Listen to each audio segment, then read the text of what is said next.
കർക്കിടക മാസത്തിൽ രാമായണ മാസമായി ആചരിക്കുന്നത് എന്തുകൊണ്ടെന്ന് എല്ലാവരും കൃത്യമായി അറിഞ്ഞിരിക്കേണ്ട ഒരു കാര്യം തന്നെ ആണ്. കർക്കിടകത്തെ പൊതുവെ പഞ്ഞമാസം എന്നാണ് പറയുന്നത്. പഞ്ഞക്കർക്കിടകം എന്ന് നിങ്ങൾ കേട്ടിട്ടില്ലേ?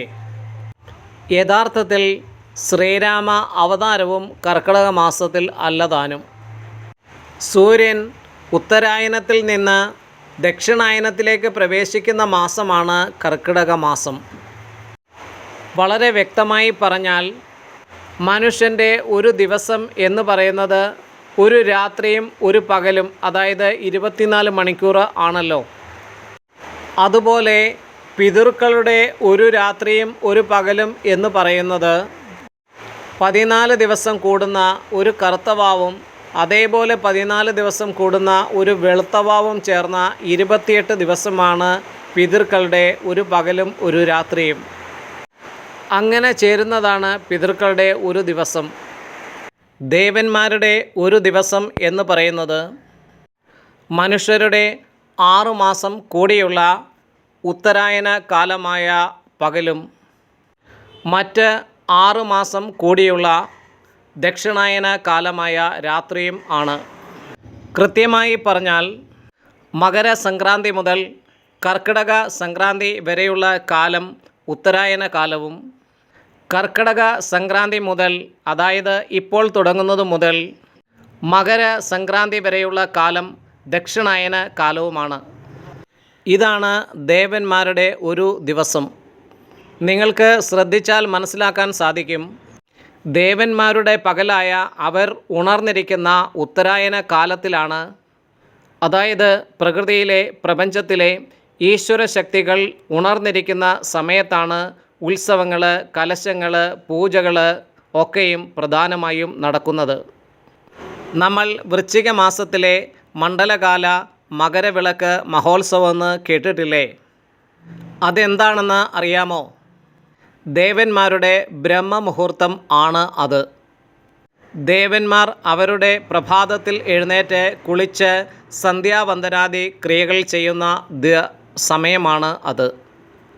ആ സമയത്ത് ഇങ്ങ് താഴെ ഭൂലോകത്തിലെ അന്നഗത പ്രാണന്മാരായിരിക്കുന്ന ജീവന്മാരും മണ്ഡലകാലത്ത് 45 ദിവസം വ്രതശുദ്ധിയോടുകൂടി സന്ധ്യാവന്ദനാദി ക്രിയകളൊക്കെ യഥാവിധി ചെയ്ത് ദേവന്മാരുടെ ക്ഷേത്രങ്ങളിൽ ദർശനം നടത്തിയാൽ അവർ ഉണർന്നു വരുന്ന അവരുടെ ബ്രഹ്മമുഹൂർത്ത ഉത്തരായന കാലമായതിനാൽ എല്ലാ ദേവതകളുടെയും അനുഗ്രഹം ലഭിക്കും എന്നുള്ളതുകൊണ്ടാണ് വൃശ്ചിക മാസ മണ്ഡലകാല മകരവിളക്ക് മഹോത്സവം ആചരിക്കണം, വ്രതം നോക്കണം എന്ന് പറയുന്നത്. പ്രപഞ്ചത്തിൽ പ്രത്യേകിച്ച് ഗ്രഹങ്ങളിൽ ഒരുപാട് പോസിറ്റീവ് എനർജി നിറഞ്ഞു നിൽക്കുന്ന സമയമാണ് ഈ കാലഘട്ടം. അവിടെ ശബരിമല അയ്യപ്പന് ഇത്രമാത്രം പ്രാധാന്യം വരാൻ കാരണം ഹരിയും ഹരനും ചേരുന്ന, അതായത് സൃഷ്ടിയും സംഹാരവും ചേരുന്ന ഭാവമാണ് കലിയുഗ വരദനായ അഖിലാണ്ട കോടി ബ്രഹ്മാണ്ട നായകനായ അയ്യപ്പനിൽ ഉള്ളത്. മണ്ഡലകാല വ്രതം കൃത്യമായി അനുഷ്ഠിച്ച് ശബരിമല ദർശനം നടത്തുന്ന ഒരു സാധകന്, ഒരു ഭക്തന് അത് തീർച്ചയായും അറിയാൻ സാധിക്കുന്ന കാര്യം തന്നെയും ആണ്. സംശയം ഒന്നും തന്നെ ഇല്ല അതിൽ. ഇനി ദക്ഷിണായനം തുടങ്ങുന്ന കർക്കിടക മാസത്തിലേക്ക് വന്നാൽ കർക്കിടക സംക്രാന്തി മുതൽ, അതായത് കർക്കിടകം ചിങ്ങം മാസങ്ങൾ ദേവന്മാരുടെ സായം സന്ധ്യയാണ്. അവരുടെ 6 മാസം നീണ്ട രാത്രികാല ഉറക്കത്തിന് മുമ്പുള്ള സന്ധ്യാവന്ദനാദി ക്രിയകൾ അനുഷ്ഠിക്കുന്ന സമയമാണ് കർക്കിടക മാസം. ആ സമയത്ത് രാ എന്ന അഗ്നിബീജമുള്ള താരക ബ്രഹ്മമായ മന്ത്രങ്ങളുടെ രാജാവായ രാമനാമത്തെ സദാകാലവും ജപിച്ചിടും കാമനാശനൻ ഉമാവല്ലഭൻ മഹേശ്വരൻ, അങ്ങനെയുള്ള ദേവന്മാരുടെ ദേവനായ മഹാദേവൻ തന്നെ എപ്പോഴും ജപിക്കുന്ന ഒരേ ഒരു നാമമായ രാമ രാമ രാമ എന്നുള്ള മഹാമന്ത്രം ഓരോ വരികളിലും എഴുതി ചേർത്തിരിക്കുന്ന ബ്രഹ്മസ്വരൂപമായ രാമായണം നിത്യവും പാരായണം ചെയ്യുമ്പോൾ കർക്കിടകത്തിലെ കലികൽമഷങ്ങൾ ഒക്കെ ഒഴിഞ്ഞ് മണ്ഡലകാലത്തിൽ നമ്മൾക്ക് ലഭിക്കുന്ന അതേപോലത്തെ അനുഗ്രഹം ഈ പഞ്ഞക്കർക്കിടകത്തിലും ദേവന്മാരിൽ നിന്ന് നമ്മൾക്ക് ലഭിക്കുന്നു. നേരത്തെ പറഞ്ഞ പോലെ കൃത്യമായ വ്രതശുദ്ധിയോടുകൂടി കർക്കിടക മാസാചരണം നടത്തുന്നവർക്കും അതിൻ്റെ അനുഭവം അറിയാൻ സാധിക്കുന്ന കാര്യം തന്നെ ആണ്. സംശയം ഒന്നും തന്നെ ഇതിലും ഇല്ല.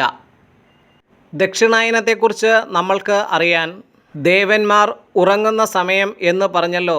അതായത് പ്രപഞ്ചത്തിലെ ദൈവിക ശക്തികൾ ഉറങ്ങിയിരിക്കുന്ന സമയവും പ്രപഞ്ചത്തിലെ ആസുരിക ശക്തികൾ ഉയർന്ന് ഇരിക്കുന്ന സമയവുമാണ് ദക്ഷിണായന കാലഘട്ടം.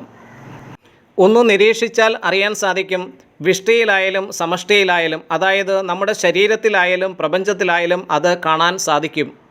പ്രപഞ്ചത്തിൽ മഴയും കാറ്റും ഇടിയും പ്രകൃതിക്ഷോഭങ്ങളും മറ്റ് ദുരന്തങ്ങളുമൊക്കെ ഉണ്ടാവുന്നത് നമ്മൾക്ക് കണ്ട കാഴ്ച തന്നെ ആണല്ലോ.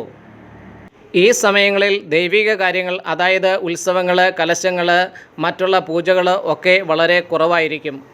വിഷ്ടിയിൽ നമ്മുടെ ശരീരത്തിലാണെങ്കിലോ മഴയും തണുപ്പും ഒക്കെ കൊണ്ട് ആസുരിക ശക്തികൾ, അതായത് ഇന്ദ്രിയങ്ങൾ വളരെ പ്രബലമായി നിൽക്കുന്ന വൈകാരിക അവസ്ഥയും ആയിരിക്കും. കാമമോഹാദികളൊക്കെ വർദ്ധിക്കുന്ന സമയമെന്ന് അർത്ഥം. ഭഗവത്ഗീതയിൽ പറയുന്നത് പോലെ കാമക്രോധ മോഹലോഭാദികൾ വർദ്ധിച്ചാൽ ബുദ്ധിനാശം സംഭവിച്ച് ഒരു വ്യക്തി നശിക്കാൻ വേറെ പ്രത്യേകിച്ചൊരു കാരണവും വേണ്ടതില്ലല്ലോ. അങ്ങനെ ഉണ്ടാവാതിരിക്കുവാനാണ്, വിചാരങ്ങൾക്ക് കീഴ്പ്പെടാതെ ഇരിക്കുവാൻ വേണ്ടിയാണ് കർക്കിടക മാസ ആചരണവും പ്രത്യേകിച്ച് രാമായണ പാരായണവും പൂർവ ഋഷീശ്വരന്മാർ നമ്മൾക്ക് കൽപ്പിച്ച് തന്നിട്ടുള്ളത്. മഴയും മറ്റും ഏറി നിൽക്കുന്ന സാഹചര്യമായതിനാൽ കർക്കിടകത്തിൽ പൊതുവെ ദഹനക്കുറവ് അനുഭവപ്പെടാറ് ഉണ്ട്. പകർച്ചവ്യാധികളും മറ്റു രോഗങ്ങളും വർദ്ധിച്ചു വരുന്നതായും കർക്കിടകത്തിൽ കാണുന്നു. മത്സ്യമാംസാദികളും മറ്റ് ലഹരി പദാർത്ഥങ്ങളും കർക്കിടക മാസത്തിൽ ആരോഗ്യകരമായ ഒരു ജീവിതത്തിന് ഉത്തമം അല്ല. ദുർമേധസ്സുകൾ വർദ്ധിച്ചു വരുന്ന കർക്കിടകത്തിൽ ഔഷധ സേവ, സുഖചികിത്സ, കർക്കിടക കഞ്ഞി ഒക്കെ പ്രധാനമായി നമ്മുടെ ആചാര്യന്മാർ കൽപ്പിച്ചു തന്നിട്ടുള്ളത്.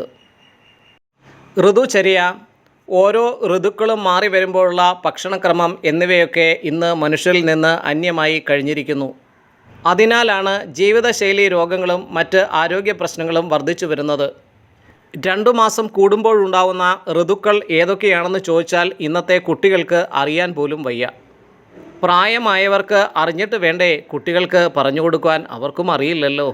സൂര്യൻ കർക്കിടകം രാശിയിൽ സഞ്ചരിക്കുമ്പോഴാണ് ഒരു വർഷത്തെ പ്രസിദ്ധമായ കർക്കിടക വാവ് വരുന്നത്. ചന്ദ്രൻ കറുത്ത പക്ഷത്തിലേക്ക് പ്രവേശിക്കുന്ന കർക്കിടക വാവ് ദിനം പിതാമഹന്മാർക്ക് ബലികർമ്മവും പിതൃതർപ്പണവും ചെയ്യുന്നത്, ഒരു വർഷം മുഴുവൻ പിതൃകർമ്മം ചെയ്താലുള്ള ഫലം കർക്കിടക വാവ് ദിനം ചെയ്താൽ ലഭിക്കുന്നു. കർക്കിടക വാവിനെക്കുറിച്ച് വിശദമായ ഒരു വീഡിയോ പിന്നീട് ചെയ്യുന്നുണ്ട്. നിങ്ങൾ ഈ ചാനൽ സബ്സ്ക്രൈബ് ചെയ്ത് ബെൽ ബട്ടൺ അമർത്തി ഓൾ എന്ന ഓപ്ഷൻ ചെയ്താൽ അന്നേരം തന്നെ ആ വീഡിയോ നിങ്ങൾക്ക് ലഭിക്കുന്നതായിരിക്കും. അതേപോലെ രാമായണത്തെക്കുറിച്ചും കർക്കിടകത്തിലെ ദിവ്യമായ പല ആചാരങ്ങളെക്കുറിച്ചുമുള്ള വീഡിയോകൾ തുടർ ദിവസങ്ങളിൽ ഉണ്ടാകുന്നതായിരിക്കും. വിഷ്ണുവാകുന്നത് ശ്രീരാമൻ, ലക്ഷ്മണൻ അനന്തനാകുന്നതും ശംഖചക്രങ്ങളല്ലോ ഭരത ശത്രുഘ്നൻ ആകുന്നതും. അങ്ങനെയുള്ള ശ്രീരാമൻ്റെയും സഹോദരന്മാരുടെയും ക്ഷേത്രങ്ങൾ ഒരു ദിവസം സന്ദർശിക്കുന്ന നാലമ്പല ദർശനവും കർക്കിടകത്തിൽ വളരെ ശ്രേഷ്ഠമായി അനുഗ്രഹപ്രദമായി കരുതപ്പെടുന്നു. കർക്കിടക സംക്രാന്തിയിൽ ശീവോതിക്ക് വെക്കുക എന്നൊരു ചടങ്ങുണ്ട്. അതിനെക്കുറിച്ച് വിശദമായി പിന്നീട് ഒരു വീഡിയോ ചെയ്യുന്നതാണ്, അന്നേരം കാണുക. കർക്കിടകം രാശിയിലാണ് ദേവഗുരുവായ ബൃഹസ്പതി വ്യാഴം ഉച്ചത്തിൽ നിൽക്കുന്നത്. കർക്കിടക ലഗ്നത്തിലാണ് രാമോ വിഗ്രഹവാൻ ധർമ്മഃ, ധർമ്മത്തിൻ്റെ മൂർത്തിമത് രൂപമായി മനുഷ്യാകാരം പൂണ്ട് ശ്രീരാമൻ ജനിക്കുന്നത്. കർക്കിടക മാസത്തിലാണ് ലവകുശന്മാർ ശ്രീരാമസന്നിധിയിൽ രാമായണം ആദ്യമായി ആലപിച്ചതെന്നും പറയപ്പെടുന്നു. അങ്ങനെ പറഞ്ഞാൽ തീരാത്ത കർക്കിടക വിശേഷങ്ങളും രാമായണത്തിൻ്റെ കഥയും അതിൻ്റെ ശാസ്ത്രീയതയും അതിൻ്റെ തത്വങ്ങളും ഒക്കെ വരും ദിവസങ്ങളിൽ തുടർ വീഡിയോകളായി വന്നുകൊണ്ടേയിരിക്കും. നിങ്ങളുടെ പ്രോത്സാഹനങ്ങളാണ് തുടർ വീഡിയോകൾ ചെയ്യാനുള്ള പ്രചോദനം നൽകുന്നത്. അതിനായി ഓരോ വീഡിയോ കാണുമ്പോഴും ലൈക്ക് ചെയ്യുക, പുതിയതായാണ് നിങ്ങൾ ഈ ചാനൽ കാണുന്നതെങ്കിൽ സബ്സ്ക്രൈബ് ചെയ്ത് ബെൽ ബട്ടൺ അമർത്തി ഓൾ എന്ന ഓപ്ഷൻ ചെയ്താൽ അന്നേരം തന്നെ ഞാൻ ചെയ്യുന്ന വീഡിയോകൾ നിങ്ങൾക്ക് ലഭിക്കുന്നതായിരിക്കും. പിന്നെ നിങ്ങൾക്ക് പുതിയതായി അറിയുവാനായിട്ടുള്ളതും മറ്റുള്ളവരെ അറിയിക്കുവാനുമായുള്ള കാര്യങ്ങൾ ഓരോ വീഡിയോയ്ക്കും താഴെ കമൻ്റായി രേഖപ്പെടുത്തുക. അതിനനുസരിച്ചുള്ള വീഡിയോകൾ തുടർ ദിവസങ്ങളിൽ തീർച്ചയായും ഉണ്ടാവുന്നതാണ്. അറിവ് നമ്മൾ നേടിയാൽ പോരാ, അത് മറ്റുള്ളവർക്ക് കൂടി നമ്മൾ പകർന്നു കൊടുക്കുമ്പോഴാണ് നമ്മളുടെ അറിവ് വർദ്ധിക്കുന്നതും നമ്മുടെ ഉള്ളിൽ യഥാർത്ഥമായ അറിവ് ജ്ഞാനം ഉദിക്കുന്നതും. അതിനായി നമ്മൾ കേട്ടുപഠിച്ച വീഡിയോകൾ മറ്റുള്ളവർക്ക് കൂടി ഷെയർ ചെയ്യുക. അവരും അറിവിൻ്റെ ആനന്ദ തലങ്ങളിലേക്ക് ഉയരട്ടെ എന്ന് പറഞ്ഞുകൊണ്ട് ലോകാ സമസ്ത സുഖിനോ ഭവന്തു. ഓം ശാന്തി ശാന്തി ശാന്തി. ഓം സദ്ഗുരുഭ്യോ നമഃ. ഹരി ഓം ഹരി ഓം. ജയ് സീതാറാം. ഹരേ രാമ രാമ രാമ ഹരേ ഹരേ.